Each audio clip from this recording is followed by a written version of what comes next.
Have your hot tags been a little bland of late? Well, your old pal Mike is here to help you spice things back up. It's next.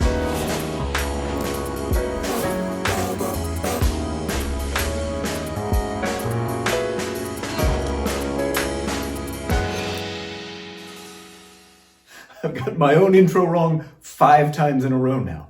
All right, here we go. Top shelf professionalism. I'm Mike Quackenbush, and this is Till We Make It. If you are passionate about the craft of professional wrestling and you're never done learning all about it, then you've landed in the exact right place. Go ahead, join the Till We Make It tribe, subscribe down below, enable those notifications, and if you would please, leave a like-a-palooza on today's video. It does help the channel to grow. It really does.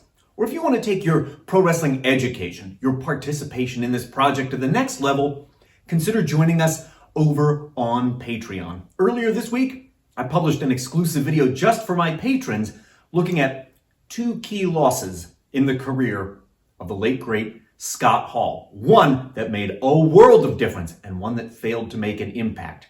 And the difference between those two. I also made an extra video about my efforts to bring New Japan's Super J Cup to the United States back in the summer of 2011. Next week, I'm working on one about the Wrestling Observer newsletter. And that's not all that's there. My complete podcast series, Kayfabe 2.0, lives there. I've got class recordings, book excerpts, there's access to our private Discord, and so much more, starting for as little as $5 a month. Come join us. There's a link below down in the descriptus. And now, let's talk a little bit of the psychology behind a hot tag. A hot tag is the connective tissue between the second act and the third act of a tag team match. And I know this is going to sound a little obvious, but I do think it bears a little mentioning.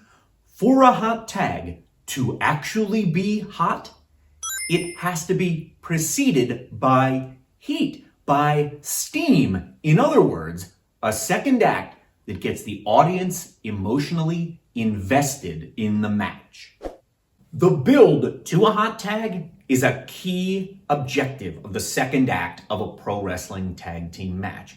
And therein, the main feature which distinguishes tag team matches from singles matches, that being the partner's ability to swap in and out by tagging, is withheld.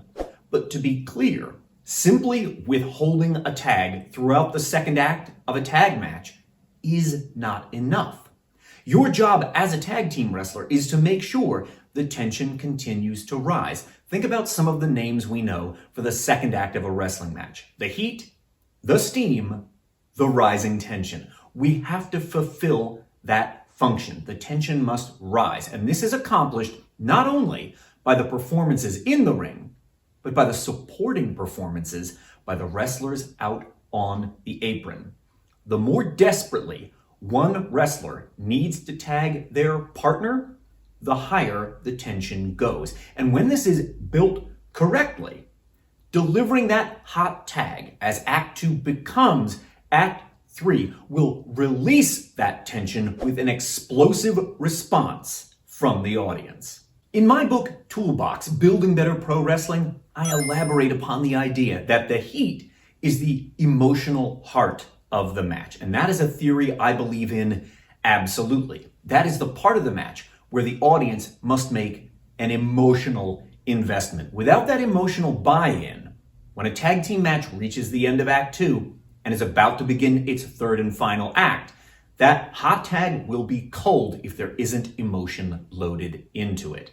And we create this by introducing an obstacle for the baby faces, the heroes of our story, to struggle against. Just like we talked about a few weeks ago in my video about a double heat. There must be an obstacle introduced and then explored throughout Act 2. And that in and of itself is also not enough. The peril must feel real. It has to feel as if the match could really end during the heat. It cannot feel obligatory. You know what I mean by this? It can't just be there because we're all taught as professional wrestlers that is what happens during Act 2 of a 3-act structure. It can't just be there because that's what's supposed to happen in a wrestling match. If you are structuring for a hot tag, and just to be clear, I don't think all tag team matches need to feature hot tags. I'll give you a quick example off the top of my head. If you are performing in a day-long tournament of all tag team matches, do I think every single one of those needs a hot tag? Absolutely not. Actually, I believe the opposite. I think that has to be protected very carefully. The fewer hot tags that make up that tournament, the better. But I guess this is a different video topic. Back to the topic at hand. If you are structuring for a hot tag, you have to introduce an obstacle for the babyfaces to struggle against during Act 2. The peril has to feel real, and the babyface doing the majority of the selling must show vulnerability. The heat will not have gravitas without that element of vulnerability being performed in the ring. Because a character who is basically invulnerable, who doesn't sell empathetically, is not going to get that emotional buy-in from the audience. Because what's the danger to a character that's invulnerable? There is none. And then there is no peril. All pro wrestling matches, singles matches, tag team matches, triple threat matches, etc. feature some amount of heat, but it is never a mathematical equation. It isn't paint by these numbers gets you this masterpiece. It's never that simple. Getting the balance of the ingredients, of those various elements just right, is an art form. You've got to introduce an obstacle. There has to be real peril. The selling must evince vulnerability, and all of this takes place at the same time that you are withholding the key feature of tag team matches, the tag. But just doing that will not necessarily guarantee you a gigantic reaction when the hot tag is delivered. It's going to take some experimentation. What worked for the Rock and Roll Express in the 80s is very different from what worked for the Heavenly Bodies in the 90s or what worked for Los Infernales in the 00s. Those things are all great to study. You might learn a lot, and yet none of it might be what works for you and your tag team partner.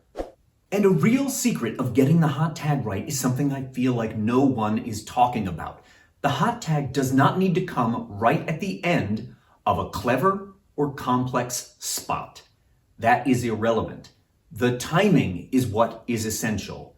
The hot tag must come when the heat of Act 2 is peaking, when it is burning its hottest. That is to say, when the tension simply can't grow any higher. That is the moment for the explosive release of that tension, which can only be triggered by a hot tag. And this next part, it can get a little tricky. I know. When I'm out teaching tag team wrestling seminars, this is the part where people get lost. So please listen carefully. If you get the when right, the timing, if you deliver that hot tag at the moment of highest dramatic tension, the next thing you must focus on is not the what. And the what are the moves that you choose. You could choose a clothesline, a back elbow, a drop kick, a backdrop. That part doesn't matter. The what is not as important as the how. Get the when right. Deliver the hot tag at the right time. And after you get the when correct, focus on the how. How do you perform? What happens in the moments right after the hot tag? If you can match the audience's intensity and power in those moments, the actual moves that you have chosen really don't matter. The what is practically irrelevant when you get the how correct. The sudden release of all that tension when the hot tag occurs has to be harnessed in order to propel the comeback forward into Act 3. And I don't think it matters if the moves that you choose are basic or very complex. What matters is that you match the emotional level of the audience in that moment. When you do that successfully, the whole audience falls into lockstep with you. You effectively become the avatar for what they are feeling. And when that is accomplished, you are on track to deliver a finish which is both satisfying and cathartic. How you perform those moves in the moments right after the hot tag is essential. You must harness the intensity of the audience and then express that through the speed and the power with which you perform those first few moves of the comeback. And if you get that how right, the how you are performing those moves right, not only does the audience help propel you into Act 3, your performance will take them along on the ride, driving toward the climax. When this is artfully crafted, when all of Act 2 is in service to getting to the hot tag, and the hot tag then propels Act 3 toward the finish, you deliver an experience in a tag team match that a singles match can never replicate.